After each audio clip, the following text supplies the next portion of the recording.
আমার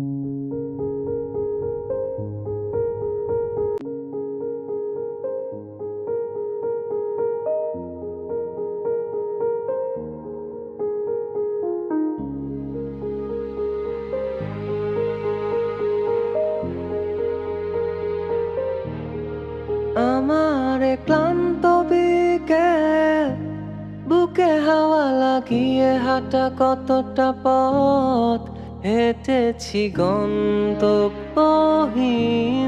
চেনায় শহরের গলি। তোদের মাঝে যখন থাকি আমি, পৃথিবী তখন আপন লাগে। তোরা ভুলে যাস না কখনো আমাদের বন্ধুত্ব রঙিন কোনো ঘুড়ির মতো।